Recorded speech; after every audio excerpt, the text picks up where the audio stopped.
صرف اللہ کے نبی صلی اللہ علیہ وسلم کو امی کہا گیا ہے، اس کو لے کر اہل حدیث کے اوپر ایک الزام لگایا جاتا ہے کہ اللہ کے نبی صلی اللہ علیہ وسلم کو امی کہنے کا مطلب ہے کہ وہ لکھنا پڑھنا نہیں جانتے تھے، یہاں تک کہ یہ بھی الزام لگاتے ہیں کہ ان پڑھ کہتے ہیں اہل حدیث۔ نعوذ باللہ۔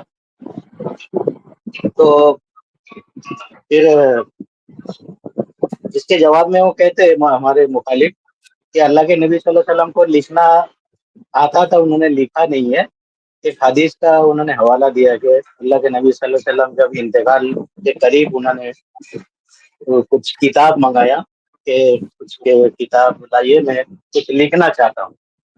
اس سے مراد لیتے ہیں کہ اللہ کے نبی صلی اللہ علیہ وسلم کو لکھنا آتا تھا، انہوں نے لکھا نہیں ہے۔ بلکہ اس سے اور ایک دلیل دیتے صحیح بخاری سے کہ اللہ کے جب صلح حدیبیہ میں جب علی رضی اللہ تعالیٰ عنہ کو جب آپ کا نام محمد رسول اللہ کاٹنے کے لیے کہا کہ آپ نے منع کر دیا، تو آپ نے اپنے ہاتھوں سے قلم لکھ کر اسی جگہ جہاں لکھا تھا اس کو آپ کاٹ دیا اور اپنے ہاتھوں سے محمد بن عبداللہ انہوں نے لکھا ہے۔ تو یہ کیا یہ صحیح ہے؟ اس بارے میں تھوڑا سا واضح کیجیے۔ یہ روایت جس میں یہ ہے کہ اللہ کے رسول صلی اللہ علیہ وسلم نے خود سے محمد بن عبداللہ لکھا، اس کو ذرا سا شکیل بھائی لائیں گے جب تک میں مختصر طور پہ ان کا جواب دیتا ہوں۔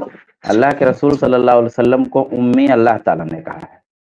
سب سے پہلی بات یہ ہے، اللہ کے رسول صلی اللہ علیہ وسلم کو امی اہل حدیث نہیں، اللہ تعالیٰ نے کہا ہے۔ امی کے لفظ سے اللہ تعالیٰ نے رسول گرامی صلی اللہ علیہ وسلم کو یاد کیا ہے۔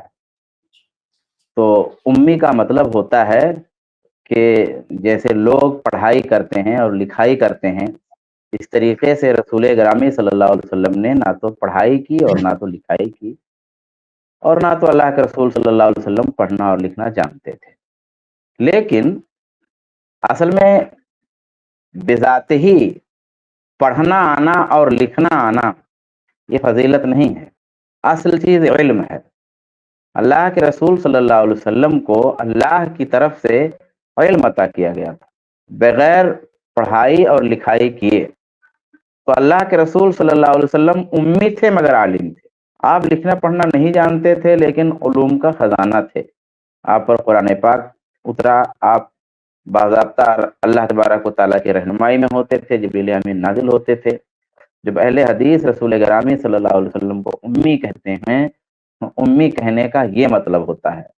امی کہنے کا مطلب نعوذ باللہ من ذالک جاہل یا عامی یا عام شخص یا ان پڑھ کہہ کر کے جو ہم جیسا مراد لیتے ہیں، ایسی کوئی بات اہل حدیث کی مراد نہیں ہوتی ہے، بلکہ یہ ہوتا ہے کہ اللہ کے رسول صلی اللہ علیہ وسلم پڑھنا لکھنا نہیں جانتے تھے۔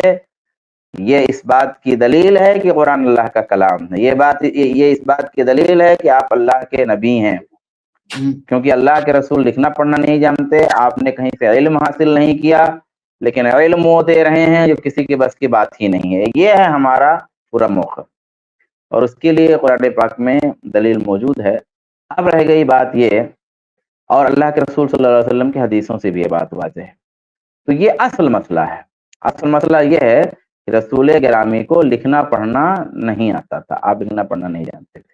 اب جو باتیں آپ پیش کر رہے ہیں کہ جس روایت صحیح ہے کہ رسول گرامی صلی اللہ علیہ وسلم نے کہا کہ کاغذ اور قلم لاؤ میں لکھ دیتا ہوں، وہ چیز وجود میں نہیں آئی۔ یعنی اللہ کے رسول صلی اللہ علیہ وسلم نے نہ لکھا نہ لکھوایا، وہ چیز ہونے ہی نہیں پائی اس وقت۔ تو اس لیے اللہ کے رسول صلی اللہ علیہ وسلم مانگ رہے تھے کہ لاؤ میں لکھ دیتا ہوں۔ اب اللہ کے رسول صلی اللہ علیہ وسلم خود لکھتے، کسی سے لکھواتے، یہ چیز عمل ہی میں نہیں آئی، تو اس سے ہم دلیل نہیں پکڑ سکتے۔ اور اگر اللہ کے رسول صلی اللہ علیہ وسلم لکھ دیں تو یہ آپ کا معجزہ ہوا کہ بغیر لکھنا جانے لکھ دینا اور بغیر پڑھنا جانے پڑھ دینا، یہ اللہ تبارک و تعالیٰ کی طرف سے خصوصی علم ہوا۔ جس روایت میں صلح حدیبیہ والی جو روایت ہے، جس روایت کو آپ نے پیش کیا ہے، ذرا سا شکیل بھائی وہ روایت آپ شاید لائے تھے، اس میں ارینی ہی کے الفاظ ہیں، اللہ کے نبی صلی اللہ علیہ وسلم نے کہا تھا حضرت علی سے کہ مجھے وہ دکھا دو۔ اللہ پہلا ٹکڑا یہ ہے کہ اللہ کے رسول نے یہ کہا کہ مجھے دکھاؤ کہاں ہے، تو اس سے پتہ چلتا ہے کہ اللہ کے رسول پڑھنا نہیں جانتے تھے. لیکن وہ جو دوسرے ٹکڑے کی آپ بات کر رہے ہیں، میں وہ دیکھنا چاہ رہا تھا کہ وہ دوسرا لفظ اللہ کے رسول نے، کہ کیا اللہ کے رسول نے محمد بن عبداللہ لکھا؟ اگر روایت کے الفاظ ہیں کہ لکھا، تو وہ آپ کا معجزہ ہوگا کہ بغیر لکھنا جانے آپ نے لکھا. یہ ہوگا یہ، یا وہ صورت دیکھ کر کے اللہ کے رسول نے لکھ دی. لیکن اللہ کے رسول کے جو صحیح الفاظ ہیں وہ تو یہ ہے کہ بھئی دکھاؤ الفاظ کہاں ہیں، اور جب انہوں نے دکھائے تو اللہ کے رسول نے اس کو مٹائے. تو اس روایت میں خود ہی اس بات کی دلیل ہے کہ رسول گرامی پڑھنا نہیں جانتے. تو اب آپ کا کاؤنٹر کیا ہے؟ بس یہی جاننا تھا کہ آپ نے وہ اپنے ہاتھوں سے لکھا ہے، یہ مجھے کے طور پر لکھا ہے کہ نہیں لکھا ہے؟ وہ الفاظ میں کہہ رہا شکیل بھائی اگر ملے وہ روایت تو لائیے. لیکن دیکھیں میں ایک مجمل بات، ایک جو بنیادی اصولی ہے وہ یہ کہ اصل یہ ہے کہ رسول گرامی لکھنا نہیں جانتے تھے، پڑھنا نہیں جانتے تھے. اور اللہ کے رسول صلی اللہ علیہ وسلم سے اگر کہیں لکھنا ثابت ملے گا تو اس کا مطلب یہ ہے کہ وہ معجزے کے طور پہ اللہ کے رسول صلی اللہ علیہ وسلم سے لکھا ہے. کیونکہ جس روایت کو آپ پیش کر رہے ہیں اس میں بھی صریح طور پہ بات موجود ہے کہ وہ دکھاؤ. وہ صاحب بھی کہہ رہے ہیں کہ مجھے ہمت نہیں ہے کہ میں وہ الفاظ مٹا سکوں، میرے اندر اتنی طاقت نہیں، میں نہیں مٹاؤں گا. تو اللہ کے رسول نے کہا کہ مجھے بتاؤ کدھر ہے وہ الفاظ، میں مٹاتا ہوں. تو یہ خود روایت بتا رہی ہے کہ اللہ کے رسول پڑھنا نہیں جانتے تھے اور لکھنا نہیں جانتے تھے. اس کلپ کی فل ویڈیو دیکھنے کے لیے ہمارے چینل پر ضرور آئیں. آئی پلس ٹی وی نے ایک نیا یوٹیوب چینل شروع کیا ہے جس کا نام ہے آئی پلس ٹی وی اختلاف کا حل. اس چینل پر صرف اختلافی مسائل پر ویڈیوز آئے گی، لیکن دلائل کے ساتھ اور بھائی چارگی کے ساتھ. آپ کو میں دعوت دیتا ہوں کہ آپ بھی ہمارے اس چینل کو سبسکرائب کریں، ہماری ویڈیوز کو شیئر کریں اور نوٹیفیکیشن آئیکن کو آل سلیکٹ کریں تاکہ آپ کو ہماری ویڈیوز کا نوٹیفیکیشن مل سکے. جزاک اللہ خیر، والسلام علیکم ورحمۃ اللہ.